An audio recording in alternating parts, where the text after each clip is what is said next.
கவர்னராக கொடி கட்டி பிறந்த டாக்டர் மன்மோகன் சிங்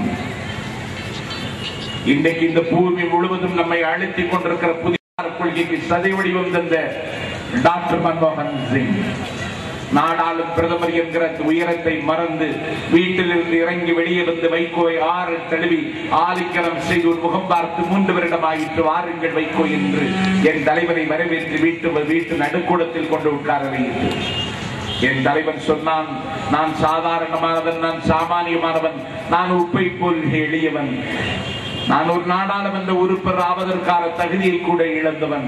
ஆனாலும் நீங்கள் உங்களை சந்திக்க வேண்டும் என்று நான் விருப்பம் தெரிவித்த பொழுது என்னை மதித்து உடனடியாக என்னை சந்திக்க அனுமதி தந்த உங்கள் பெருந்தன்மையை நான் மதிக்கிறேன் என்று சொன்ன பொழுது பிரதமர் சொன்னார், நீங்கள் என்ன சாதாரணமானவனா சாமானியமானவனா? You are a leader. அதுவும் இந்திய அரசியலில் கொள்கை சார்ந்த லட்சியத்தை சார்ந்த அரசியலை முன்னெடுத்து செல்கிற ஒரே leader. You are a principal leader என்று பிரதமர் சொல்லுகிறார். வைகோ சொல்லுகிறார், நான் டாக்டர் மன்மோகன் சிங்கை மதிக்கிறேன். I love, I respect doctor மன்மோகன் சிங். ஆனால் நாடாளும் பிரதமர் டாக்டர் மன்மோகன் சிங்கை வெறுக்கிறேன்.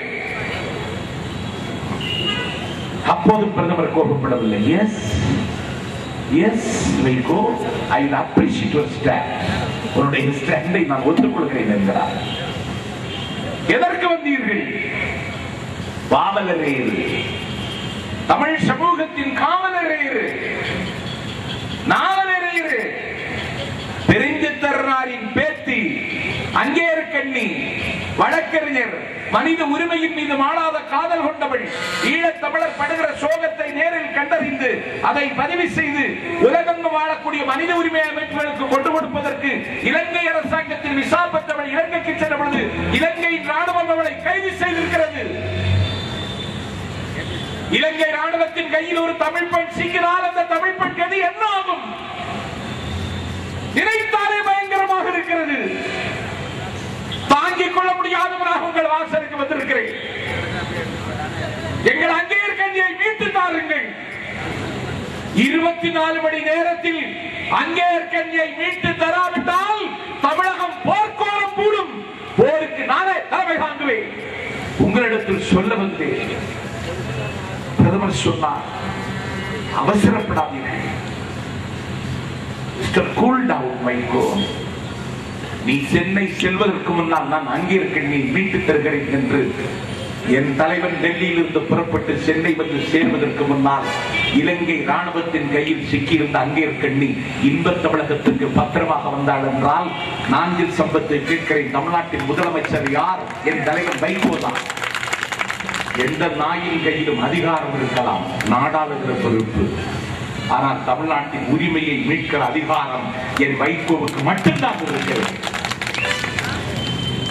கருணாநிதிக்கு இருக்கிறதா? ஜெயலலிதாவுக்கு இருக்கிறதா? இல்லை. நாங்கள் மரியாதையோடு இருக்கிறோம், வலிவோடும் பொலிவோடும் இருக்கிறோம். அண்ணன் மண்டச்செல்நல்லூர் நடராஜன் தன்னுடைய கவலையில் பகிர்ந்து கொண்டதை போல எதிர்கால தமிழகம் எங்களை ஏற்றுக்கொள்ள வேண்டும். அந்த விண்ணப்பத்தோடு வைகோவின் நம்பி மணப்பாறைக்கு வந்திருக்கிறேன். உடைந்த சிதறிய நெஞ்சத்தோடு கேட்கிறேன், உருக்குலைந்த உள்ளத்தோடு கேட்கிறேன், கடக்கற்ற கவலையோடு கேட்கிறேன். உங்கள் காலில் மாலையாக விழுந்து கேட்சி கேட்கிறேன், மடிப்பிச்சை கேட்கிறேன், மன்றாடி கேட்கிறேன்.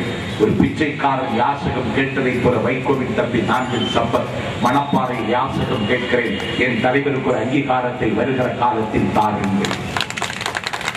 தாழ்ந்த தமிழகம் தலை நிமிர்வதற்காக தாருங்கள். வீழ்ந்த தமிழகம் எழுந்து நிற்பதற்காக தாருங்கள். பட்டமரம் துடிப்பதற்காக தாருங்கள். பாலைவனம் செழிப்பதற்காக தாருங்கள். கெட்டகுடி சிறப்பதற்காக தாருங்கள். நட்ட நடுநிசி விடுவதற்காக தாருங்கள். நமக்கான பொழுது நம்முடைய வாசலில் மலர்வதற்காக தாருங்கள்.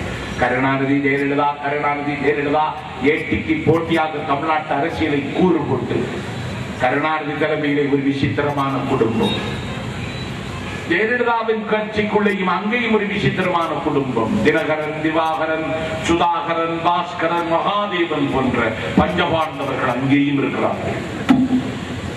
இங்கேயும் முக அழகிரி, முக ஸ்டாலின், முக தமிழரசு